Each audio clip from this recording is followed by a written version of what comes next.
everybody, this is Marian Cowagowan. And this is David Owen. And this is You Show Me Yours, the podcast where a married couple talks about the movies and TV that they loved before the first date. And today, I was made to watch Hellraiser. Yeah. God, I need a shower. Come to dead. Oh, this was one nonstop cringe. Like, I think my face is frozen in that Paris Hilton meme ew face. Like, ugh. Well, this was disgusting. Hellraiser is, of course, the 1987 Clive Barker written and directed S&M blood draining, not vampire horror classic movie. I was trying to fit together in my head. It's such and such meets such and such meets such and such, and I don't even know. It's kind of like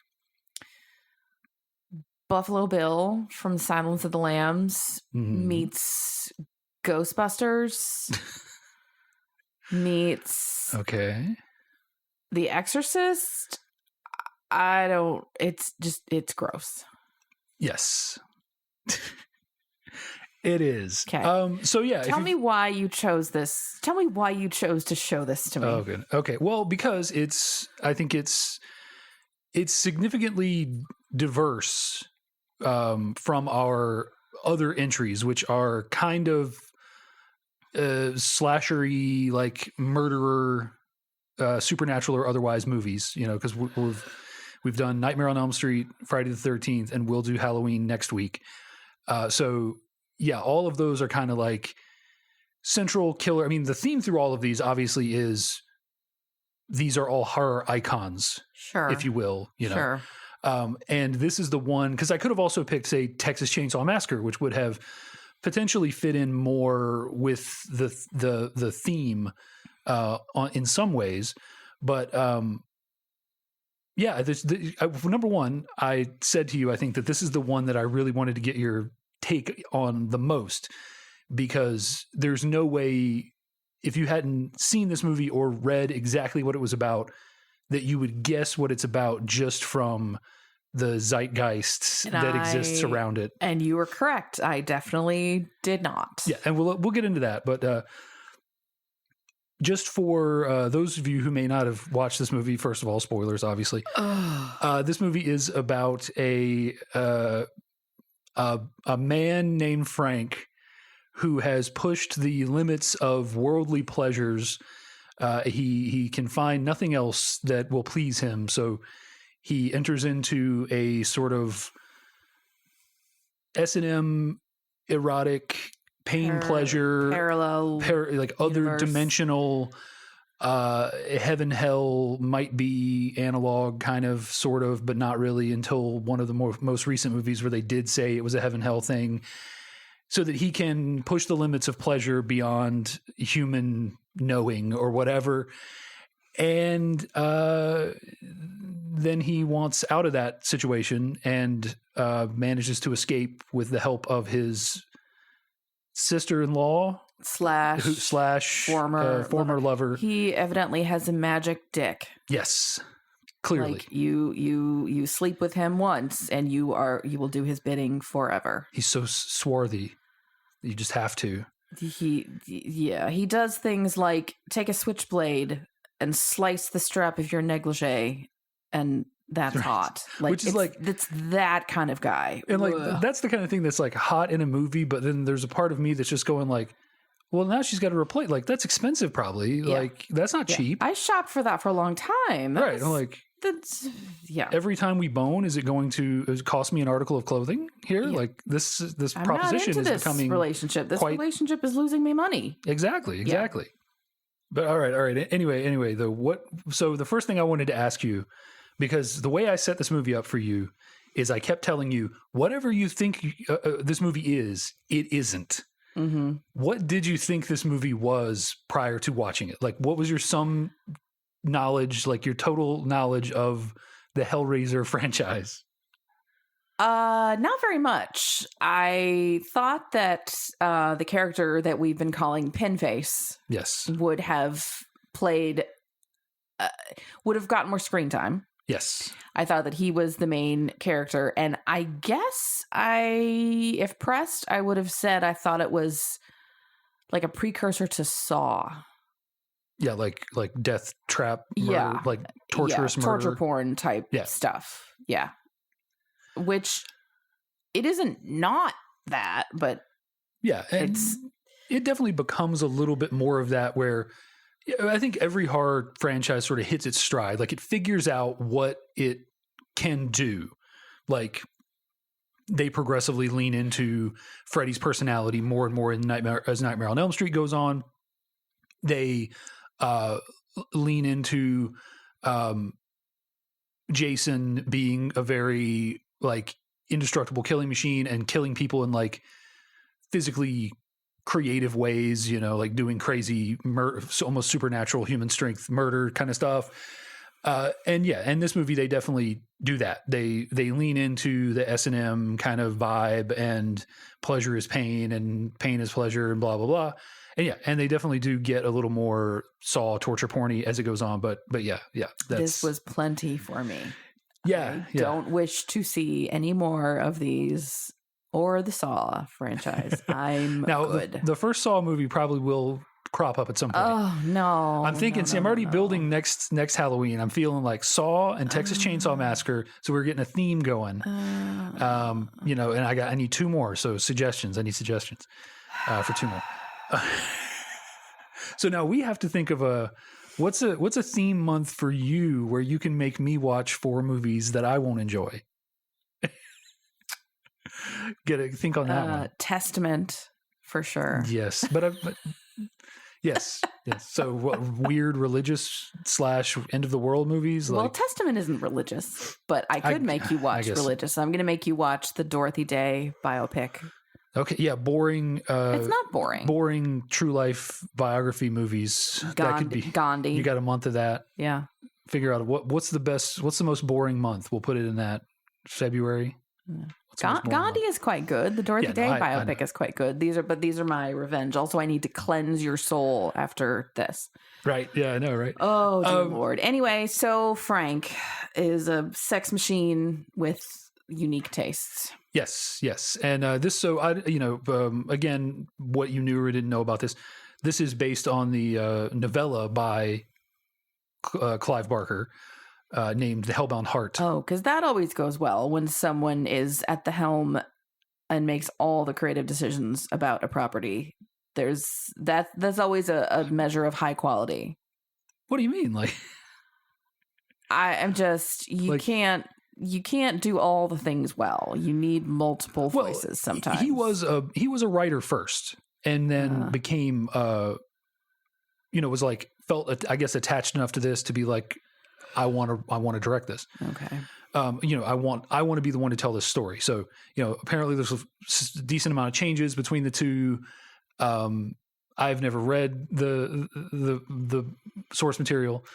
But yeah, I mean, this got us Clive Barker in the film world.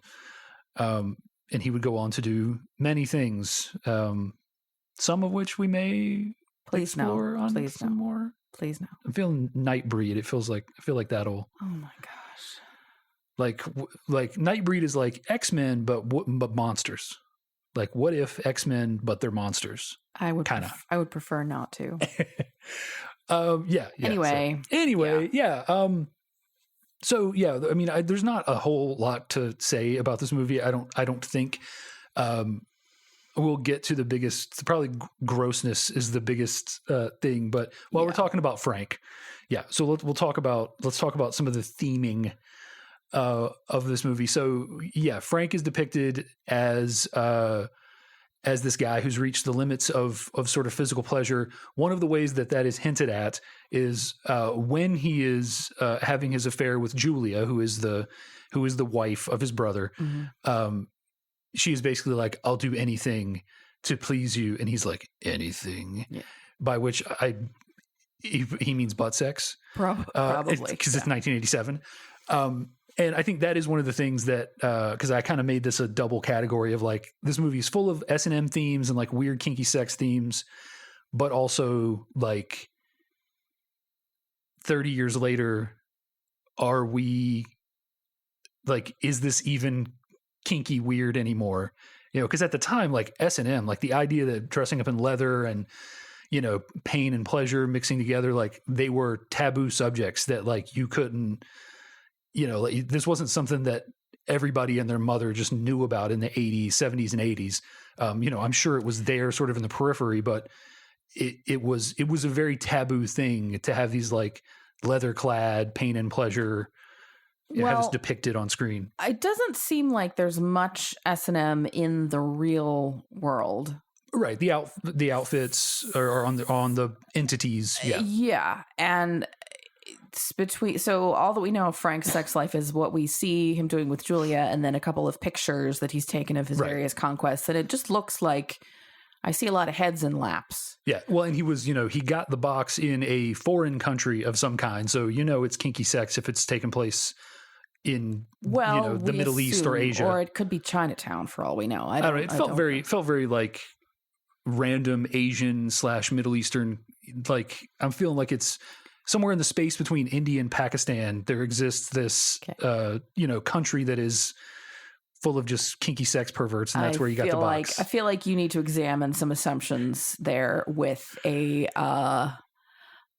social justice therapist. We're not going to get into probably that so. This is all just based on that scene, like the accent that the guy has, and the way that it's made to look like a bazaar or something is going on in the background. Everyone has filthy fingernails. I noticed that too. Like his fingernails when he takes the box are. He looks like he's been digging in. Right.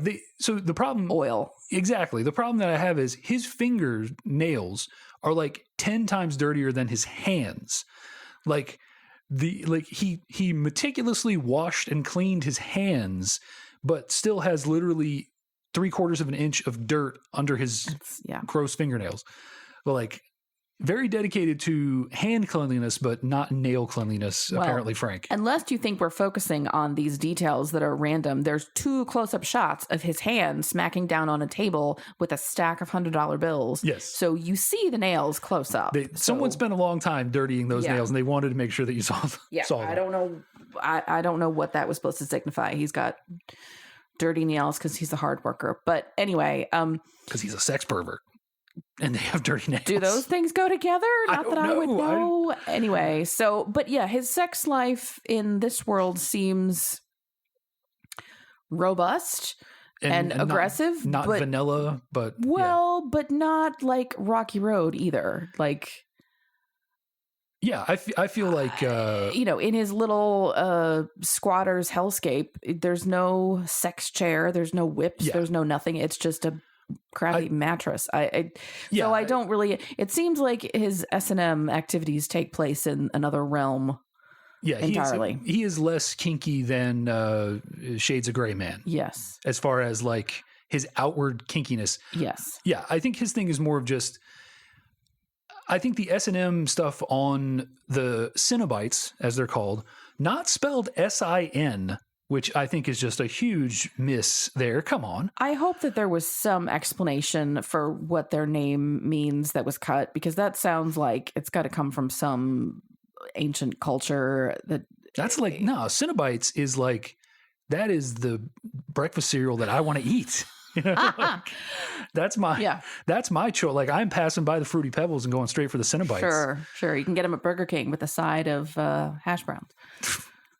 Yeah. So I think it's more. I think all the S&M vibes kind of come from the Cenobites. I think his thing is more hedonistic.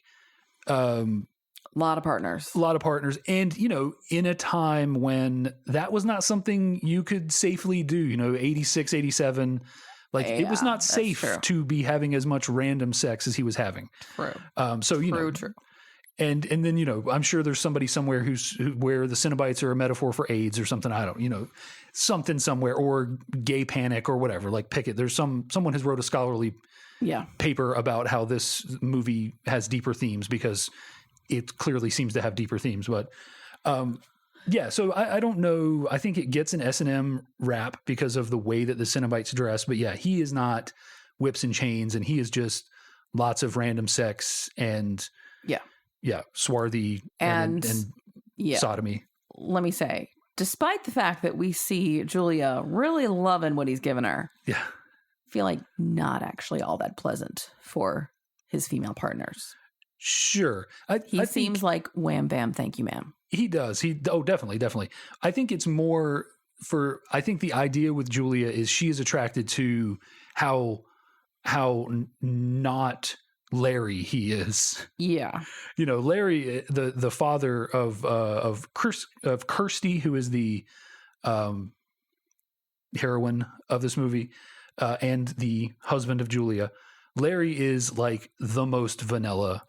He is, and it cracks me up that his name is Larry because that's such an 80s guy type of name. And he is so, like, his hair has got this sort of feathered and gelled look, and he's got some unknown corporate job where he has to dress up and wear a trench coat. And he's just, if he's out of central casting for bland 80s guy. They were like, we need to cast the guy who the lady left in favor of the swarthy guy. Like, oh, this is the guy. I got the perfect guy for you right here. Yeah. Oh no, totally. So just to recap again, like if you haven't seen this movie, watch it because it's a classic. But we've got Kirsty, who's our hero, and she is the daughter of Larry and a mother who is since moved on from this world. Yeah, and that will not come up as a plot point. She's gone. She's dead. And Julia, who is her stepmother. Frank, who is Larry's brother. Pinface and the Cenobites, who are the rowdy crowd. That's a great band. Yeah. Yes, exactly.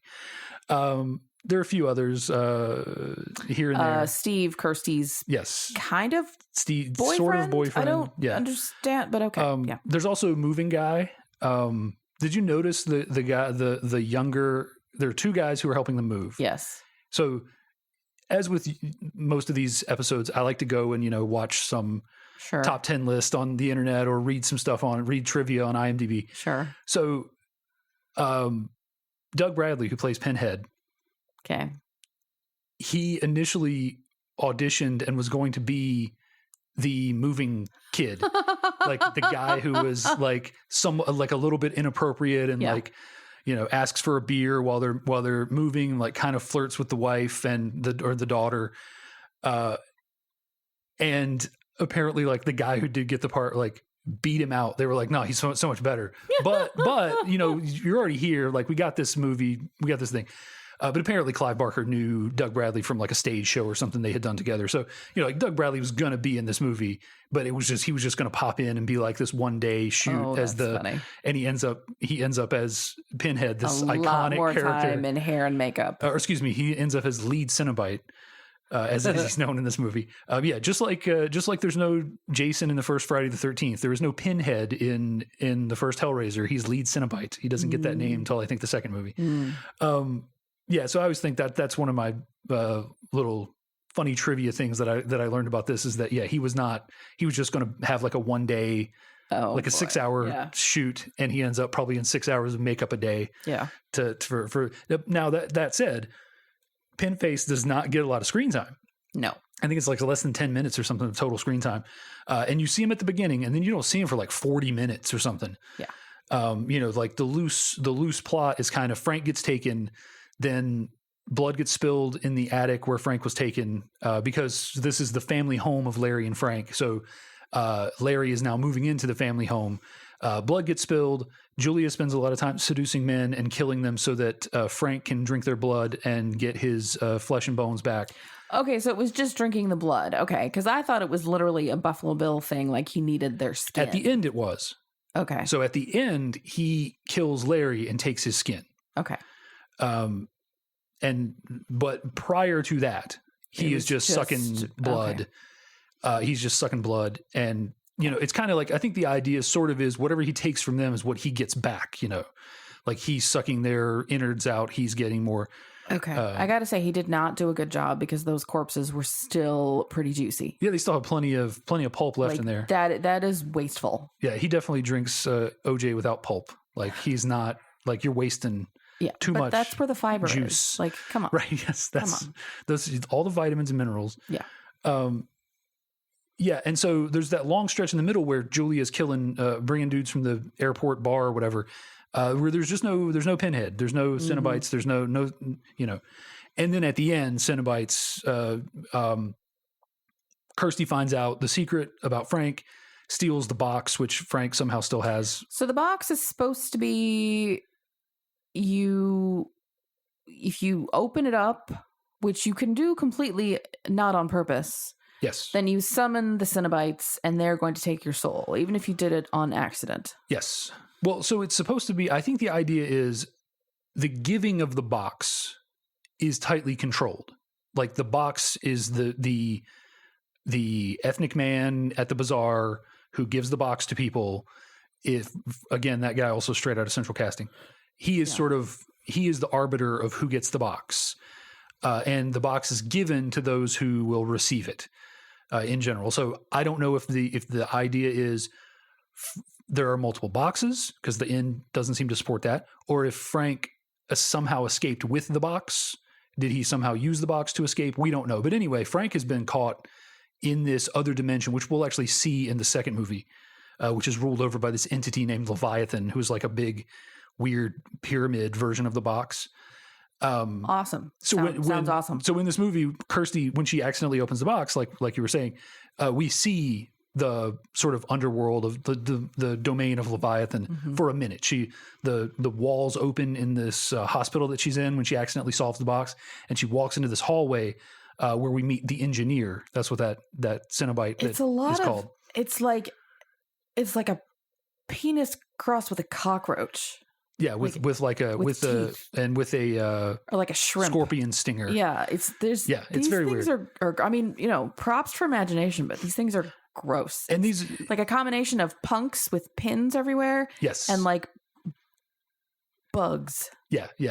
And I think I recall hearing that the engineer is more in charge of the Cenobites in the book, and Pinface does not have quite the same leadership role, and that guy, the weird face on wheels with a scorpion stinger, is kind of in charge. So,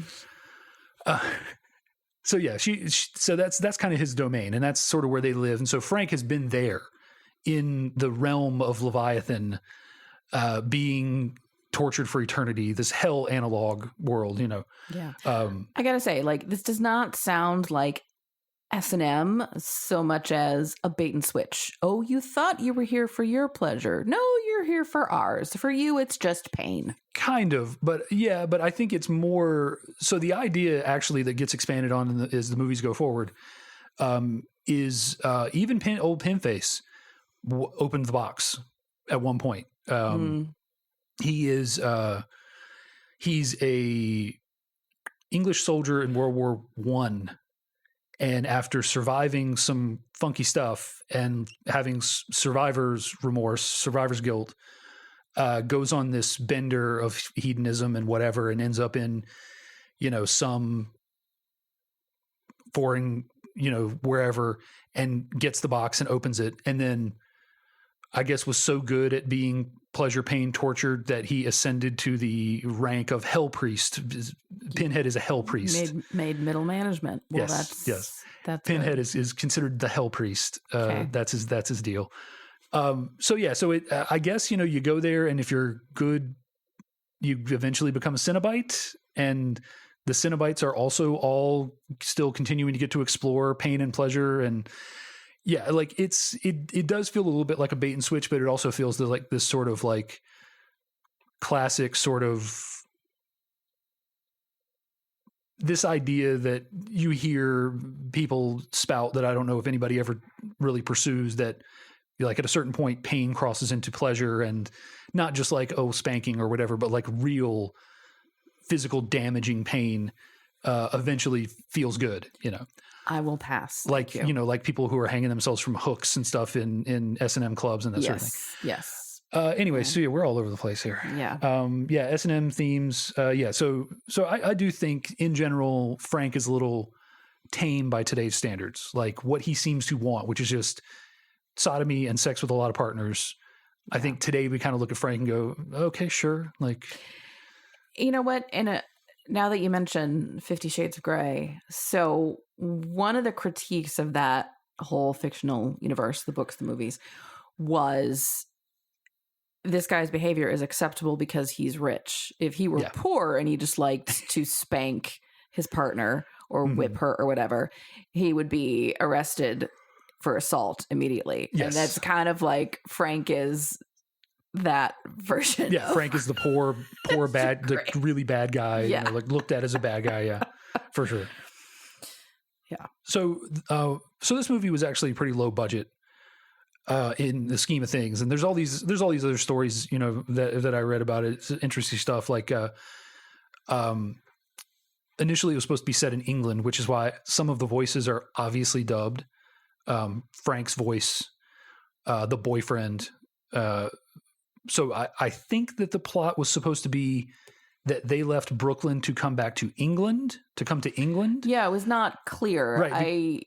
At one point they were in a Chinese restaurant and I was like, oh, San Francisco? Oh, I don't know. But they never really said. Because a couple different times people say that Julia is, quote, back in her stomping grounds. Oh, I didn't get that. Okay.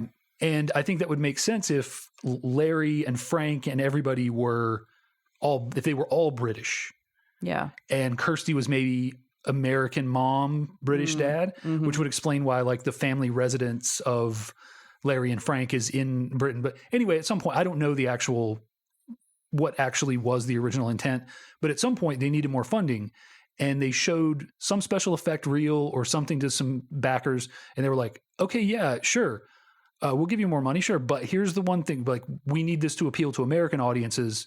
So you got to move. They've got to be in America. Okay. Like this needs to be an American family. Like maybe you leave Julia British or whatever, because Clive Barker is English. Okay. So of course he said a story he wrote in England. So there's all sorts of little interesting little things like that. But because this was such a low budget movie, they put the money into certain special effects. But one of the things that was easy to do was just gross out stuff. Yeah. A lot. There's a lot. So what was your favorite gross out moment in Hellraiser? Oh, like non-special effects. There's plenty of stuff with just like real gross outs.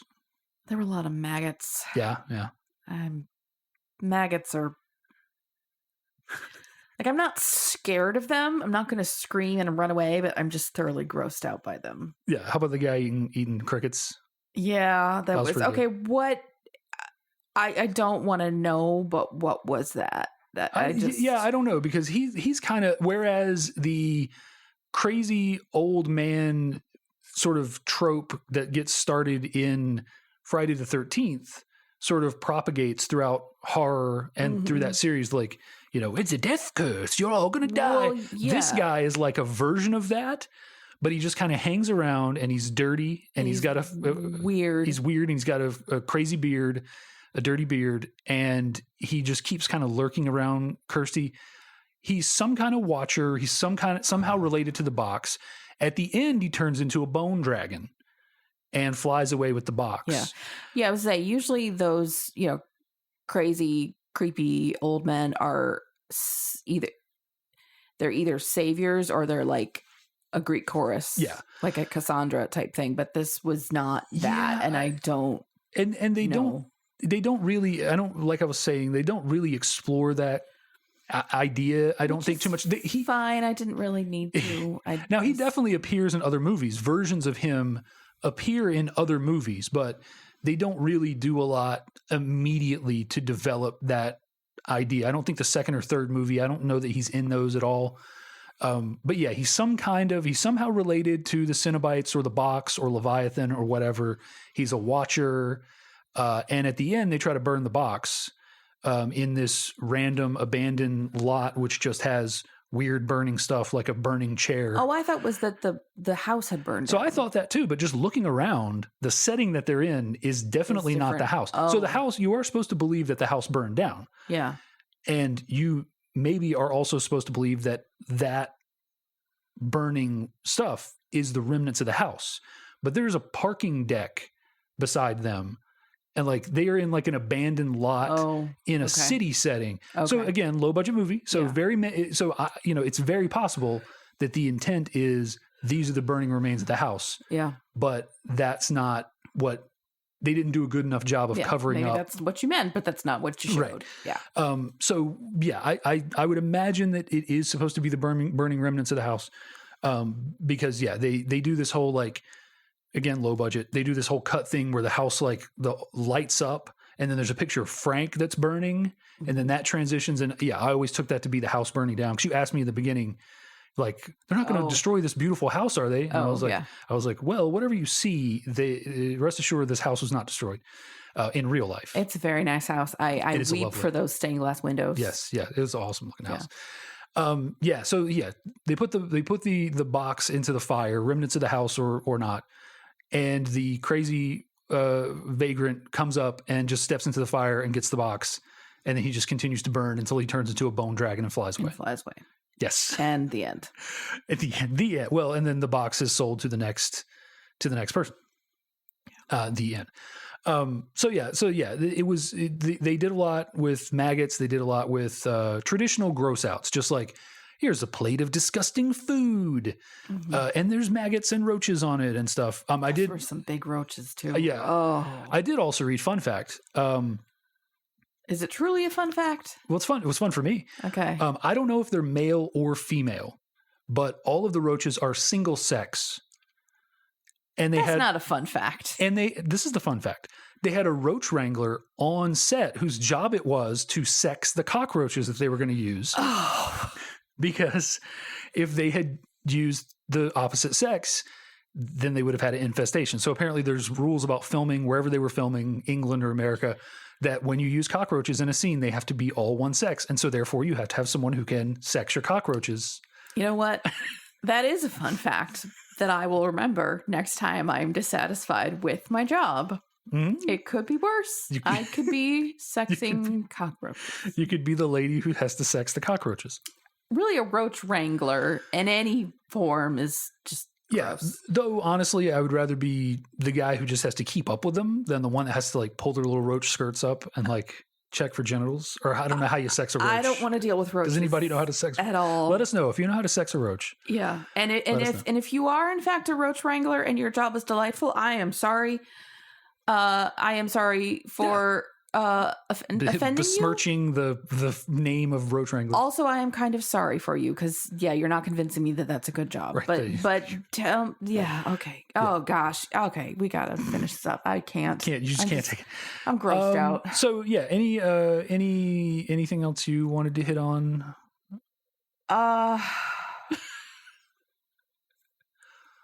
Kirsty needs some therapy. She does. That is. I hope boyfriend is actually a good guy and treats her right after this. Was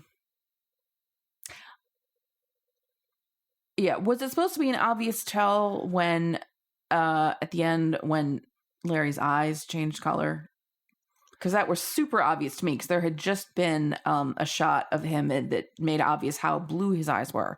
Yeah. And then Julia leads Larry upstairs. Yeah. And then to Frank, and then cut to Larry coming downstairs, and you kind of fill in the blanks, and I noticed that his eyes were different. Yeah. Kirsty doesn't figure it out for a while after that.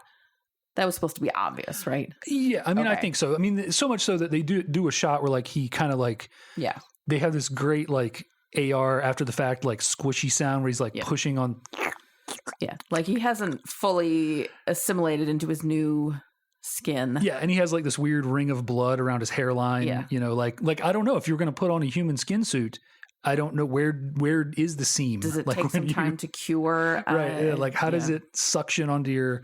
Because actually, Kirsty will put on a skin suit in the next movie. Oh, that's too bad. So in the next movie, Like you might expect, Kirsty goes to a mental institution after what happened, and brings the box with her. And the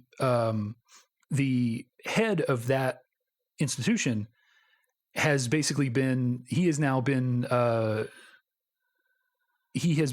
found out about everything that happened. He goes back to the house, finds the mattress where Julia died, and uses blood to bring Julia back to life, who then seduces the doctor who is in the head of the mental institution. And they use this autistic girl to solve the box for them so that they can cut some kind of deal with Pinface or whatever. And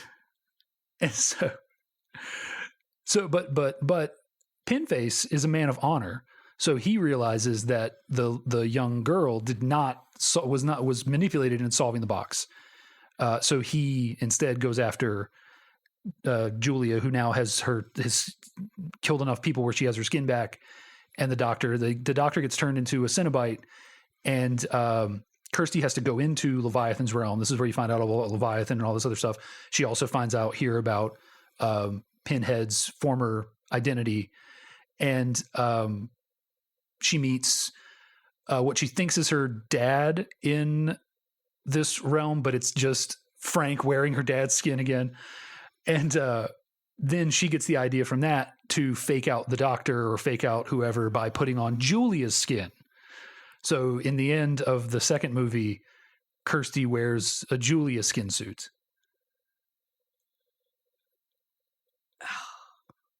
Unnecessary. And then we don't see her again for a while until she comes back married to one of the protagonists of another movie, but she ends up to be like, I don't know if this is like 5 or 6. She has struck some kind of deal where she can get out of I don't know if she's in, it's been forever since I watched this Fine. one. I don't need to know. The point is she needs 5 souls or something. And she's so much like Nightmare on Elm Street. She came back, much farther down the road. So did the actress that played Kirsty. There's some weird stuff that happens in the extended universe. Eventually, so at a certain point, Barker has been trying to get the rights back. And whoever it is that has them, Dimension, or whoever bought Dimension, or whoever owns it, every few years they have to make a Hellraiser movie. So I think the last one came out in like 2018 or something. Every few years they have to make one. So the last few, they've literally just been taking some spec script for like some slasher movie or some sort of like supernatural horror detective movie. Like it's a cop detective story, but also has supernatural elements, and turning it into a Hellraiser movie. And Doug Bradley hasn't played Pinhead for like the last 2 movies. But they have gone like all over the map. They even did a movie where Hellraiser exists in the real world, and there's a video game, and Lance Hendrickson is in it, and he pretends that Pinhead is real, but then surprise, Pinhead is real. Like, it's crazy. And then in the most recent one, like I was saying before, they made it all more explicit about heaven and hell, and Pinhead really does serve hell, and there are angels and all this sort of stuff, and it goes all over the place. Okay. And gets really weird, and the fiction gets expanded. And fun fact, again, is this truly a fun fact? I guess so. My mom dated this guy for a little while, and he is actually an extra. He's an extra in the 3rd Hellraiser movie, and you can briefly see his arm in a scene. Okay. Just like in the not like his severed arm, like you can briefly. I'm not going to watch it just for that. You should. So they shot the 3rd Hellraiser movie in Winston-Salem, North Carolina, and in Greensboro, North Carolina, and there was a scene where they had a big call for extras for a bar scene, and he was in it. So fun fact. Okay. That was a fun fact. Okay. And you can watch that and you can actually recognize some of like downtown Winston and Greensboro in some of the scenes. So that's Hellraiser. We should watch Hellraiser 3. No. Hellraiser 3 actually does a lot. Like, that spinning pillar, the weird wooden pillar with like stuff on it. Like Pinhead gets sucked into that. Oh, and kind of like Freddy in later incarnations of the movie, good human Pinhead and the evil part of Pinhead gets separated for a couple movies. I'm getting a migraine. So there's this Pinhead entity that is evil now, that is no longer has any humanity. The room is spinning a little bit. All right, I think I'm out of fun facts about Hellraiser. So yeah, anyway, Hellraiser, the not as kinky, sexy as it once was. Still really gross. I think a lot of the practical effects hold up.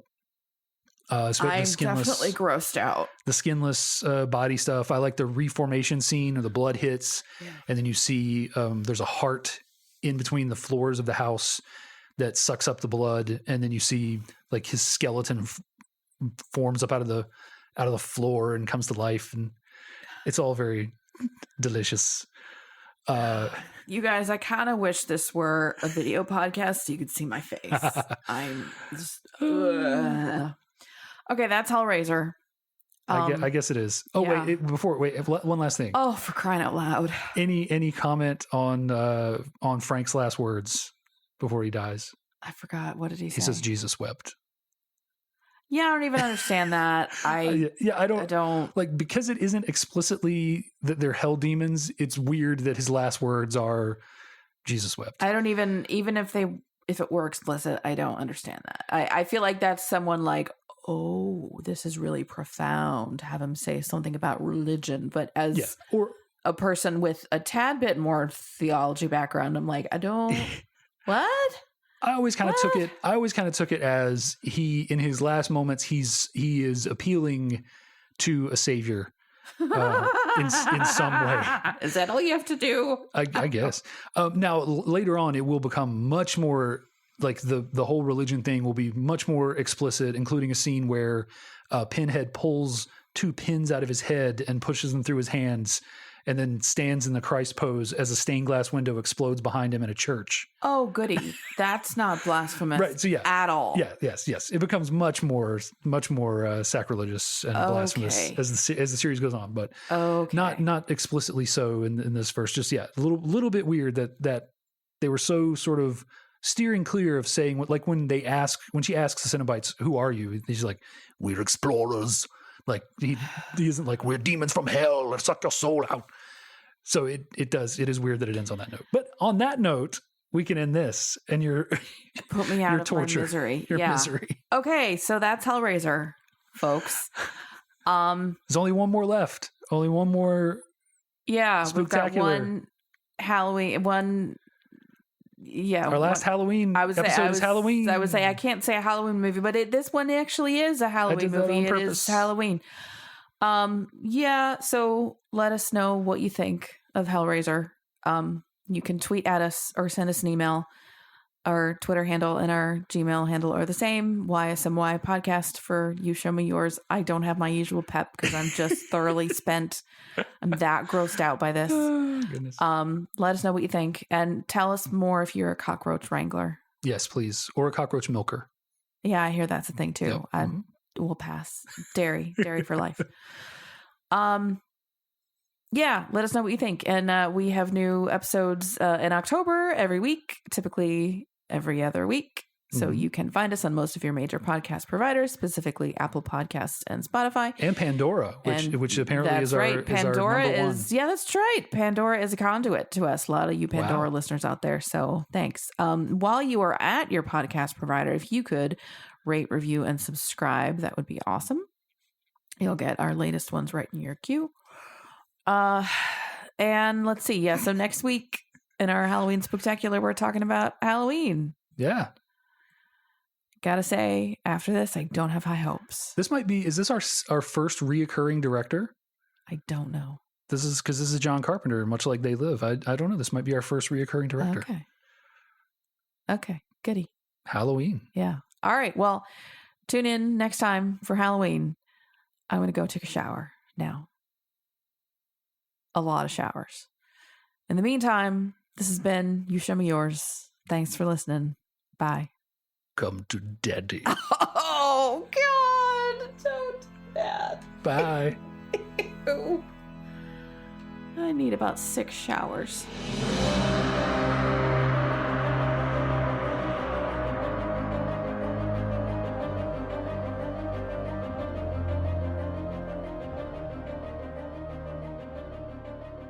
Hey everybody, this is Marian Cowing Owen. And this is David Owen. And this is You Show Me Yours, the podcast where a married couple talks about the movies and TV that they loved before the worst date.